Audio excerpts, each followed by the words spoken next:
ایسی جگہ پر آپ ہیں جہاں کے حالات ہم دور سے سنتے ہیں، بڑے ڈینجر ہیں، لیکن بول رہے ہیں۔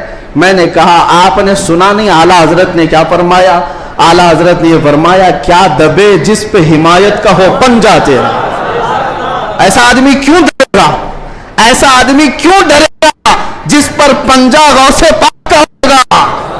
کیا دبے جس پہ حمایت کا ہو پنجہ تیرا، شیر کو خطرے میں لاتا نہیں کتا تیرا۔ ہاں، غوث پاک کا جو کتا ہے وہ شیر کو بھی پرواہ نہیں کرتا۔ الحمدللہ ہم غوث پاک کے دربار کے کتے ہونے پر فخر کرتے ہیں۔ ہاں، ہمیں اس بات پر کوئی وہ نہیں ہے، الحمدللہ ہماری نسبت ہے دربار غوث سے، اور وہ اس لیے بھی کہ ایک دو نہیں۔ میں آپ کو بتاؤں، اہل حدیث جماعت، وہابی جماعت کے سب سے بڑے عالم جس کی پیروی میں یہ لوگ پوری آسمان زمین سے، زمین آسمان سے ملاتے، شیخ ابن تیمیہ۔ شیخ ابن تیمیہ نے اپنے کتاب میں لکھا ہے، اہل حدیث جماعت کے سب سے بڑے امام کہتے ہیں کہ میں نے اپنی زندگی میں اتنی کرامات کسی کی نہیں دیکھی جتنی شیخ عبد القادر جیلانی کی۔ ارے تمہارے گھر سے بھی بات آ رہی ہے میرے غوث کی، ہر گھر سے بات آ رہی ہے۔ کیوں؟ اس لیے کہ سورج نکلتا ہے تو سب کو پتہ چلی جاتا ہے، سب کو پتہ چلتا ہے۔ اچھے خاصے لوگ بھی بول پڑتے ہیں کہ دن ہو چکا ہے، دن ہو چکا ہے۔ سورج سے دشمنی ہے تو ٹھیک ہے، لیکن بولنا تو پڑے گا کہ دن نکلا ہوا ہے، دن نکلا ہوا ہے۔ غوث پاک کی کرامات ایسی ہیں جیسے سورج نکلا ہوا ہے۔ میرے عزیزو، ایک صاحب ہیں، اب ہماری محبت کس بات سے ہونی چاہیے؟ غوث پاک رضی اللہ تعالیٰ عنہ ہماری محبت اس لیے بھی ہے، کئی اولیاء اکرام نے یہ باتیں لکھی بھی ہیں، فرماتے ہیں ان کے غوث پاک رضی اللہ تعالیٰ عنہ کے ایک مرید بھی ہیں، وہ تقریباً 14 اونٹوں پر شکر کے تھیلے لے کر کے سفر کر رہے تھے، سامان تجارت لے کر جا رہے تھے۔ رات کو ایک جنگل میں انہوں نے پڑاؤ کیا اور رات وہاں گزاری، تو جیسی رات گزاری، خطرناک جنگل تھا، ان کے 4 اونٹ سامان سمیت غائب ہو گئے اور بھاری ان کا نقصان تھا، بڑا سامان تھا اس میں۔ وہ صبح غمگین بیٹھے ہوئے تھے، انہوں نے کہا کہ ایسے وقت میں اب قافلہ بھی چل پڑا، میں اپنے اونٹوں کو ڈھونڈوں تو اس خوفناک جنگل میں کہاں ڈھونڈوں گا؟ انہوں نے کہا مجھے میرے مرشد نے کہا تھا کہ جب کبھی تو مصیبت میں آئے تو مجھے پکارنا، یا شیخ عبد القادر جیلانی شیئا للہ المدد۔ تو وہ بزرگ فرماتے ہیں، یہ کتاب بہجت الاسرار شریف میں بھی موجود روایت میں بیان کر رہا ہوں، لفاظی نہیں کر رہا، کہتے میں وہیں سے پکارنا شروع کیا، یا شیخ عبد القادر جیلانی شیئا للہ المدد۔ میں ابھی پکار ہی رہا تھا، سامنے پہاڑ کی طرف ایک بزرگ مجھے نظر آئے سفید لباس میں، وہ مجھے اپنی طرف بلاتے رہے، ادھر آؤ ادھر آؤ۔ میں دوڑتا ہوا ان کے پاس گیا، جب ان کے قریب پہنچا تو وہاں دیکھا پہاڑ کے نیچے میرے 4 اونٹ چر رہے تھے۔ میں نے 4 اونٹوں کو اپنے ساتھ لے لیا اور پھر اس بزرگ سے ملنے کے لیے آیا تھا تو وہ تھے ہی نہیں۔ میں اپنے اونٹوں کو لے کر تجارت میں گیا، سامان بیچا، اس کے بعد پھر بغداد آیا اپنے مرشد سے ملنے کے لیے، تو غوث پاک نے فرمایا تیرے 4 اونٹ صحیح سلامت تو ہم نے دلا دیے تھے۔ یہ غوث پاک کا مقام ہے عزیزان گرامی، وہ مدد کو پہنچتے ہیں، بلکہ یہ بھی فرمایا میرا مرید مشرق میں ہو اور میں مغرب میں ہوں، اگر اس کا سطر کھل جائے، اگر وہ مجھے پکارے دل سے تو میں اس کی وہیں سے سطر پوشی کروں گا، میں اس کے سطر کو چھپاؤں گا۔ یہ نسبتوں کی بات ہے، یقین تمہارا کتنا مضبوط ہے، کتنا مضبوط ہے، اس یقین کی بات ہے۔ وہاں غوث پاک کے خلیفہ ہیں، ان کے مزار کے پیچھے ہی، ان کا مزار ہمیشہ پانی میں رہتا ہے، ابو خمرہ ان کو کہتے ہیں، شیخ محمد المتقی الہندی، ہندوستان سے جو غوث پاک کے جاتے تھے ملاقات کرنے کے لیے، ان کی تربیت کے لیے وہ رہتے تھے۔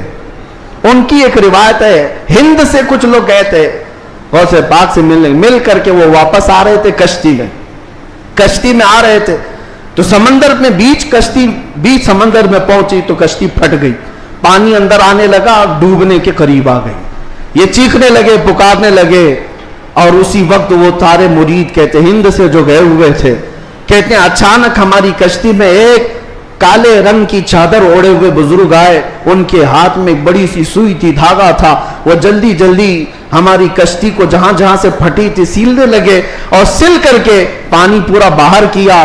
ہم تو ڈرے ہوئے تھے، ڈوبنے کے انتظار میں بیٹھے ہوئے تھے۔ کشتی پھر اپنے مقام پر صحیح سلامت چلنے لگی۔ ہم اللہ کا شکر ادا کرتے ہیں۔ اچانک وہ بزرگ جو آئے تھے، ہم نے پوچھا کہ آپ ہمارے ساتھ سفر میں ہیں یا کون ہیں؟ انہوں نے چادر ہٹائی تو سیدنا شیخ عبد القادر جیلانی تھے۔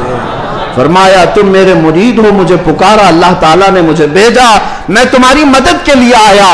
عزیزہ نگرامی، ایک دو نہیں، بہت ساری کرامات کتابوں میں روایتاً لکھی ہوئی ہیں، اور ایک دو نہیں، کئی تواتر کے ساتھ یہ روایتیں موجود ہیں۔ اس لیے بارگاہ غوثیت معاب میں ہم اتنا ہی کہتے جو اعلیٰ حضرت نے کہا تھا، اے غوث سر بھلا کیا کوئی جانے کہ ہے کیسا تیرا، اولیاء ملتے ہیں آنکھیں وہ ہے طلبہ تیرا، سارے اقطاب جہاں کرتے ہیں کعبے کا طواف، کعبہ کرتا ہے طواف در والا تیرا، کیا مرتبہ اے غوث ہے بالا تیرا، اونچے اونچوں کے سروں سے قدم آلہ تیرا۔ اللہ کریم اسی نسبت پر زندہ رکھے اور اسی نسبت پر ہمارا خاتمہ عطا فرمائے۔